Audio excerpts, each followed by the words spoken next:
All right, so this is more the how-to. Step 0, map where you are. The sign of any good general is getting a lay of the land, understanding the battlefield. To me, business is only two things: people who don't scale and systems that scale. So I like to, anything that is kind of repeated kind of stuff goes into some form of automation or some sort of system, and only use people to do one thing and one thing only, which is be creative. So my entire business, I only have 2-3 people in my business actually. Everything else is automated through software or technology. So the steps are: you survey your team, you survey your customers. You can use something like the Net Promoter Score for your customers, or just any other device that you want. For the teams, there's 2 surveys you want to do. Number 1 is the business, where you ask your team what's working, what's not working, where help is needed. Number 2 is where you ask your team, in what ways are you serving them, what ways are you not? Do I suck, is the question you're asking. And don't overcomplicate it, just 1 to 3 open-ended questions. You can always dig deep later. The deliverables, the stuff that comes out of the whole survey process, you're going to get a list of problems, issues, and bottlenecks. You create a business process map of your business. I'll show that soon. Next. Really helps with training new employees. Why map? Maps handle exceptions really well and complex pathways visually, so easier to create, understand, and communicate. And all you need is Post-it notes to do it. So step 0, how do you map? How to do a business process map? Basically, what do you do is the question you'd ask any team member. And they'll say, I'll do A, B, and C. You start with A, and essentially every job, every task, every whatever has three components only. Input, what's the trigger that starts this job? What makes it so time-consuming and slow? What makes it difficult, frustrating to start this process? For the process, the act of actually doing. What's making the process problematic and challenging? What causes this to be inconsistent, off track? What aspects are wasteful? When are you repeating brain dead stuff? And then for the output that comes out, what's the ideal output? What's stopping you from getting the ideal output? Sometimes it's better from your customer's perspective, but good to document both sides. What I mean with that is that, let's say if I'm creating content, giving it to an editor, then I may come up with an output and saying, well, this is what I'm creating, and you ask the guy who's getting the content from you, and he's like, it's garbage. I have to spend another 5 hours reformatting it. So it's good to get the view from both sides. All right, what does it look like? This is using a tool called Gliffy. Essentially, you'll want to map sort of in this sort of a way. The input, output, and process issues that you find, you can put them in, add them as notes within this. I don't use Gliffy, but I wanted to get a free tool that anyone could just start using. If you want to take this to like the next level, the kind of ninja level, you can have a business process mapping software. There's Bonito. There's a whole bunch of what they are is, rather than being diagrams, they're actually live objects, and it compiles in code. So you can actually design the entire business dragging and dropping by putting all sorts of exceptions. When you compile the code, it actually runs it as a business. Okay, so it's basically this business process mapping software. If you just want to search for that, that's one of the tools that I use. But it's a little bit more intensive to learn. You need a bit more investment in your capability. Analyze the data. What's your criteria for addressing the issues? What are you going to fix first? What is your area of focus? So how do you proceed with all this stuff you've got, all the problems you have in your business? Do you go for the easy wins first? You go for the hard stuff first? You go for do you fix yourself first? You may find that the biggest area of issue is you. So work on that first. Also, the stuff like team morale, stress, training, these are very high payoff. So focus on those. I tend to focus on the people aspect first. So either I fix myself or I replace myself, and then work on the people, and then the system.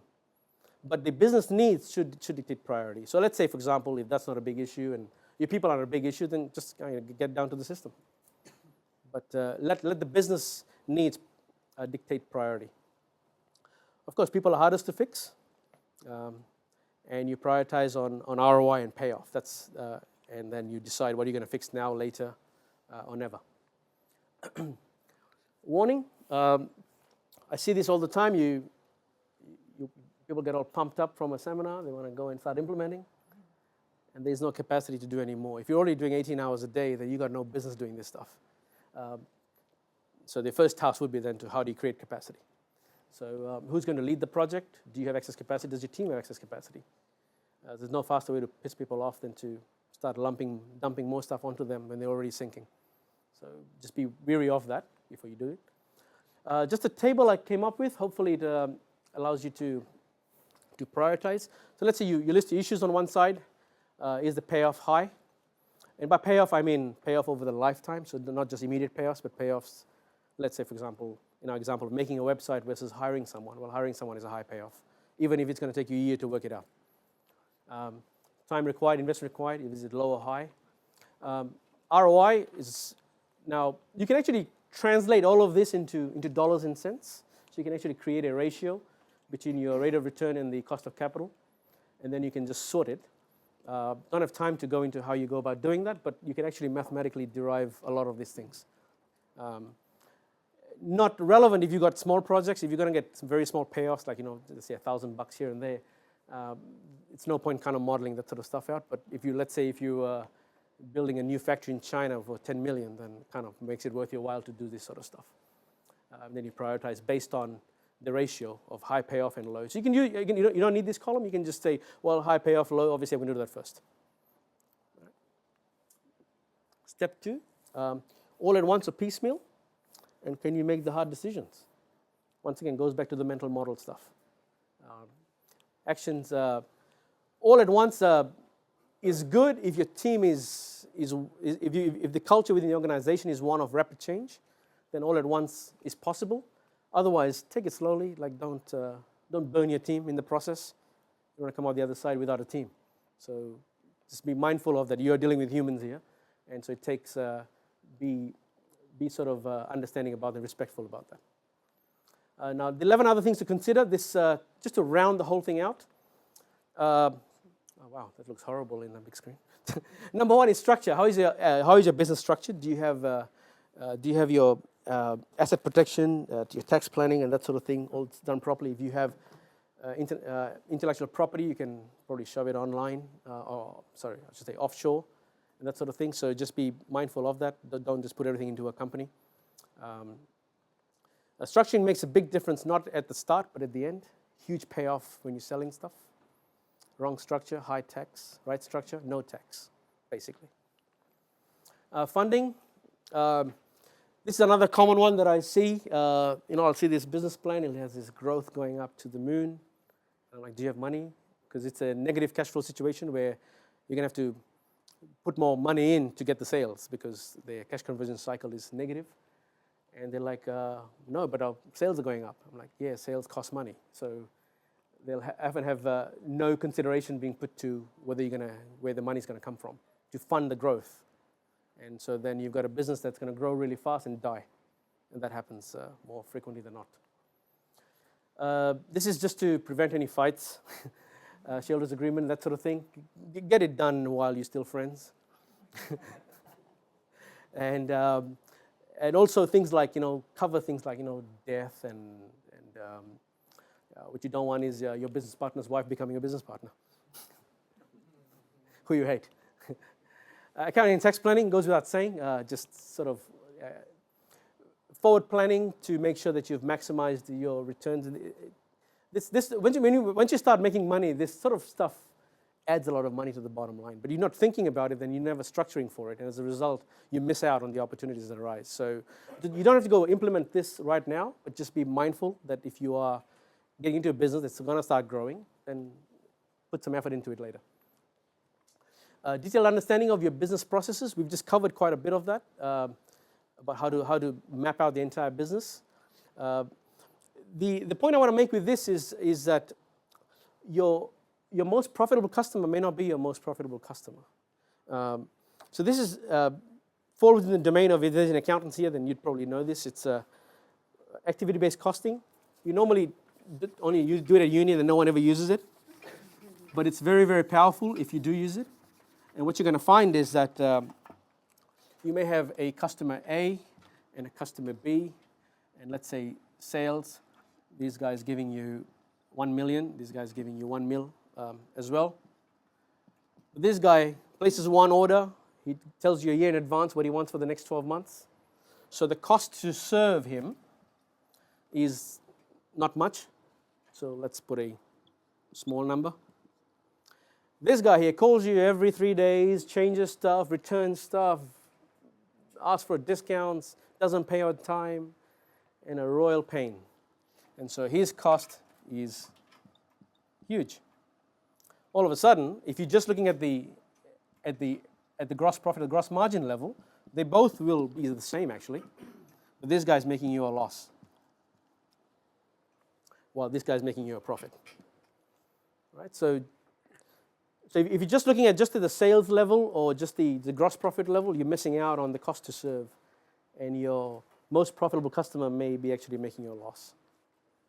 So, but you can't do that until you get a very good granular understanding of what your business is doing, because your costs in your P&L are sitting in this general ledger accounts, and now you're trying to split them across inventory as well as customers, and so it requires a bit of modeling to get that done. Not difficult, but it'll be, if you guys have a few lumpy clients, and it'll be interesting to do this sort of an exercise, because you really learn where you're losing money. And what you're going to find is, normally, if you find someone like this, you just reprice your offer to them, just charge them more. Just one final point also is, don't just dump them, okay, because they're probably covering fixed costs. All right, customer and supplier agreements.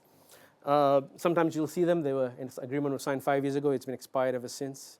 Now all of a sudden, someone's just made an offer to buy the business out of the blue. And you're like, oh, let me go back to them. And they're like, no, we don't want to sign up anymore for an extension. And next thing you know, you've just eroded a ton of value because you're sloppy with your paperwork. This one's big, particularly in Australia, because our OHS regulations are quite onerous. So is bullying and intimidation and sexual harassment in the workplace and all that sort of stuff. It can really cost you a lot. So if you've got any guys in your team that are kind of, not exactly playing by the rules, it's probably best to either get them to reform or get rid of them, because the risks are just not worth it. Especially on the safety end. I don't know if you guys know, the directors can be held personally liable now, so the corporate structure doesn't prevent anything. They'll come for you. And risk management.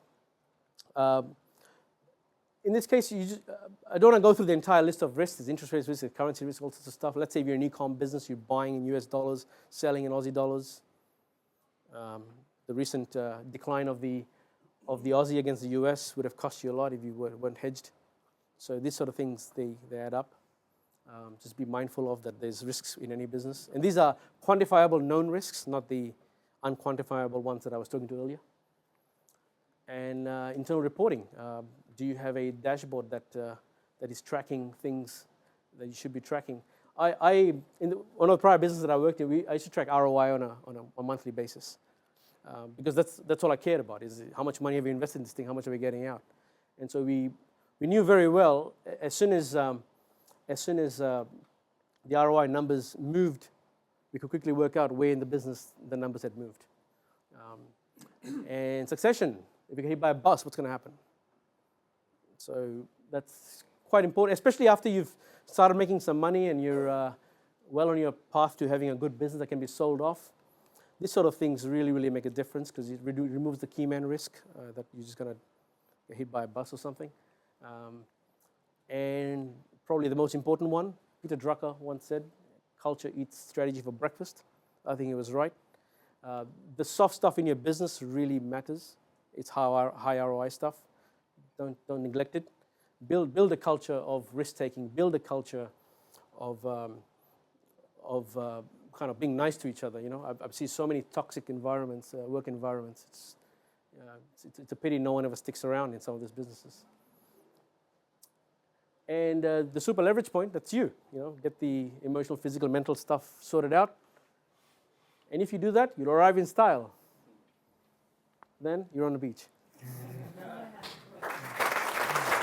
Thank you. At the end of the day, there's so much good stuff there. That's the type of thing that you would watch back again and again. And I talked about at the start of the day, Charlie Munger with his mental models and the way that he very quickly arrives at solutions when he comes to a decision point. going back through those and understanding each one of those and creating it as a mental model and the way that you process things, there's huge value in that. So I've not heard this stuff talked about like that anywhere else. So thank you again, Nick, for taking the time. Any questions? Yeah, let's run around. We'll grab the mic just up the back. Peter over that side.